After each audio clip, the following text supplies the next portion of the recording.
What the frick is up? Okay, we're back with G35. It is a pain in my ass. And also, I'm replacing the alternator. So originally, I had thought that my belt was too loose or too tight, and it kept squealing on startup, which is so fucking annoying. And I replaced the belt like 3 times, and then... Okay. And then, what happened was, I replaced it, it kept squeaking no matter what I did, so I decided, or self-diagnosed, that I think it's the alternator pulley. So if any of you have been subbed since the time that I had a lightweight underdrive setup on here, you know that all the pulleys were changed to lightweight. And the alternator one, I think it seems to be glazed over and not catching much. So I got a new alternator altogether because the old pulley that I took off of the original setup is kind of dinged up and shit, so like it's just better to do this and get it over with because I don't feel like dealing with it. Alright, so far I've taken off a few things, not much, but basically the shroud that goes to the intake, if you have a stock intake, it's still there. I have a JWT pop charger, so I had that little shroud, and then I had another heat shield in here. So I've taken that off. I've taken off the brackets to the radiator fan because we cannot get the alternator bolt out because it's so goddamn long. They decided, fuck it, let's make everyone take their fucking coolant hoses off. So we gotta take this off, we gotta take this out, and then I gotta jack the car up in the air, and then we're gonna go under there, loosen up the belt again, pull the belt off, and then start pulling the alternator out. Oh, don't forget to take your battery off, or out, or off, or whatever, you get it. Okay, so basically, you're gonna take off your right front wheel because it makes it easier to get to the alternator. And under here, there's gonna be some shrouds. So I actually don't have a full undershroud because I'm a fucking crazy person and didn't put mine back on after I built it. Still haven't done it yet because I'm a lazy bitch. And you're gonna take off this one that's touching your sway bar. It's kind of like hugging the bottom of it. You'll see it's like a U-shape kind of thing. Take off that one, take off the big one if you have it on there. You probably do, I just don't. And then you're gonna wanna disconnect your radiator, the 2 clips that are closest to the front right. So there's the 2 clips that go to the fan shroud, I mean not the radiator, the fan shroud. And then once those are off, we'll get up to the top and do some coolant fun. Alright, so take a look. We have removed the shroud. Basically to do that, what we had to do was, unfortunately, peel this coolant line back because Nissan said this is a good idea. And I took off the alternator brackets, which are another 14, or actually 12. So the 12s come off the bottom of the bracket, unplug a couple of things.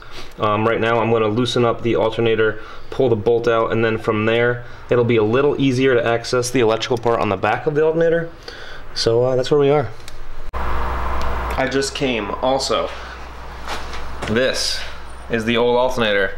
So it's out. Basically, after getting out that long Johnny bolt, which I kind of probably did this in reverse because I think I should take this out last, but So basically, there's gonna be a couple plugs and there's gonna be the nut on the back side of the alternator itself, which is right here. This one is a pain in the ass to get to. It's covered by a little boot, and you gotta get up behind your oil filter and under a few wires and a coolant hose, and then you can get to this. What I used was actually a very small 1/4 inch ratchet with a 12mm on it, and that seemed to work. I tried to use a combination wrench, didn't happen. And then, so there's gonna be 2 little baby 8mm in the back, which you could use the ratcheting wrench. That's what I used to get them out. So basically, it comes out once you have this plug and this pulled off of it, and that little bracket can stay in there if you want it to. I chose to keep it in there because I might regret it. I don't really know. I'll let you guys know, but like it's in there and we're gonna see what happens, I guess. So wish me luck. Oh heck, guess what? So basically in reverse order, we put it back together. The alternator is in there. If you can see the one shiny thing that looks like brand new aluminum, that's the one we're looking at. So basically to get it back in there, it was actually easier than taking it out because I kind of knew where everything was and I knew how to position my hands to get it back in there. So the install was much easier. I started with putting the main bolt in very snugly but not tight so I can move it around so I can fit the bottom bracket, I can fit the back bracket. Putting the back bracket in blindly with tiny 8mm was a pain in the ass, so have fun with that. if you choose to leave the bracket in there. You can take it out, but it's a pain in the ass because it's all under the coolant hoses and lines and shit.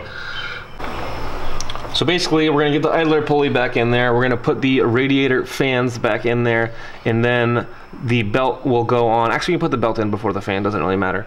But then we're gonna try to bleed this coolant because, so we're gonna have to bleed it from the bleed screw back yonder.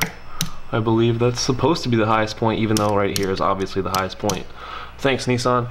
But yeah, so that's what we're gonna do. Okay, so I changed clothes. It's very important to change your clothes once you do an alternator. And then basically what you want to do is make sure that it's in there, which it is now. So everything's back together.